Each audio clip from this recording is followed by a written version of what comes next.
There's a moment, isn't there? Maybe it's a Sunday night staring at your bank account, or maybe it's a Wednesday afternoon getting that payslip email. You see the number that hits your account, and then you watch it leave. Rent, car payment, groceries, the stuff for the kids, the subscription you forgot about. And after it all settles, you look at what's left, and you think, is this it? Is this the movement? Is this all I can do? Maybe you've heard the big, flashy numbers. Invest in this, save $1 million by 40, and it just feels disconnected, like advice for someone else with a different life, a different starting line. What if I told you that the most powerful wealth-building tool you have isn't a stock tip or a side hustle you burn yourself out on, but something much quieter? It's the story you tell yourself about what's possible with what you already have. Let's talk about what happens when you start to believe that $500, not a windfall, not a bonus, just $500, isn't just a bill to pay, but a seed, and how that single shift in thinking can change everything. Most of us look at building wealth like it's a sprint. We see the finish line, $1 million, financial freedom, way off in the distance, and we panic. We think we need to run faster than we possibly can right now. So we try to save huge chunks, we get overwhelmed, we miss a month, and we quit. We tell ourselves the story, I don't make enough, I started too late, it's impossible. The problem isn't the $500. The problem is the timeline we imagine. We think in days and weeks. We get frustrated when we don't see a change overnight. But real, lasting wealth, it doesn't think in days. It thinks in decades. It works in the background, quietly, while you're living your life. The trap is believing that small, consistent actions don't add up to anything significant. We dismiss them. We think if we can't do the big, dramatic thing, we shouldn't do anything at all. And that's exactly what keeps the system spinning. So let's put the drama aside. Let's just look at the math, not with anxiety, but with curiosity. Imagine you're 25 years old. You've got this $500 a month. It feels like a lot. It's a car payment. It's a really nice weekend. It's real money. Now, instead of spending it, you put it in a simple, broad index fund, just a basket of the whole stock market. You're not picking winners or losers. You're just betting on the slow, upward climb of human innovation and productivity over time. It's boring. It's not sexy. And then you just keep doing it. You do it when you're 26 and you get a small raise. You do it when you're 28 and maybe you have to tighten the belt for a few months, but you find a way to keep the habit alive. You do it when you're 30, 35, 40. You're not a hero. You're just consistent. Here's where the psychology meets the math. That $500 isn't just $500. Every single month, that money starts to work for you. It earns a little return. And the next month, you invest another $500, plus the return from the previous month starts earning its own return. This isn't a trick. It's just compound interest. It's the force of nature in finance. It's gravity for money. At a very reasonable average annual return of 7% after inflation, that's the historical ballpark for the stock market. Something almost quiet happens. By age 35, that $500 a month isn't just $60,000 you put in. It's grown to about $85,000. By 40, it's not $120,000 you've contributed. It's over $200,000. You hit 45 and the numbers start to feel different. You've put in $150,000 of your own money, but the pot is now worth over $400,000. And then you cross 49. You've been doing this for 25 years.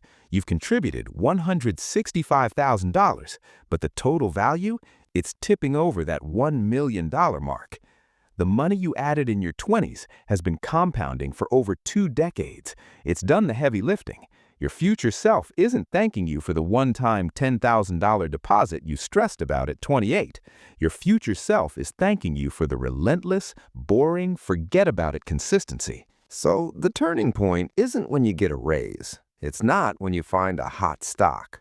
The turning point is the moment you internalize that you are not racing. You are gardening. You are planting seeds in soil you may never sit under the shade of, but someone will. You, later, will. This changes the anxiety around money. It turns it from a monthly scorecard, did I win or lose this month, into a gentle, long-term stewardship. Am I tending the garden? When you see your finances as a garden, a $500 monthly investment isn't a sacrifice, it's planting an oak tree. You don't stare at an acorn every day and yell, "Grow faster!" You just make sure it's in good soil, you protect it, and you trust the seasons. The goal stops being, "I need to be a millionaire." That's just a number that carries all our baggage.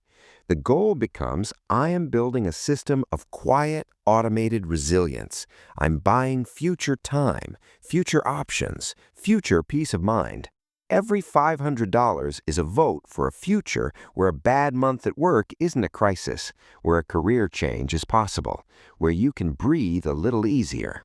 So, how do you start this without the overwhelm? First, you make it invisible.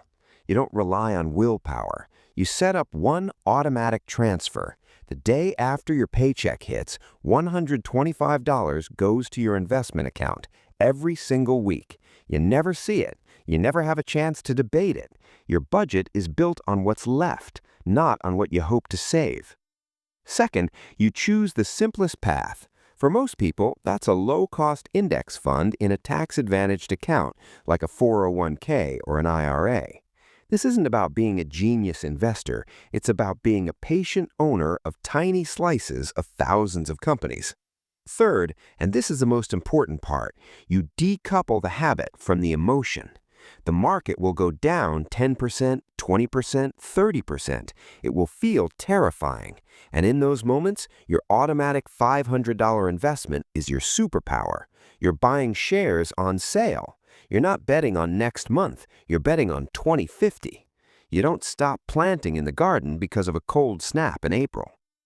And if you're older than 25, the math shifts, but the principle doesn't. Starting at 35 with $750 a month gets you to a similar place. The point is the start and the consistency, not the perfect age. I want you to picture something. Picture yourself at 50. Not the number in the account, but the person.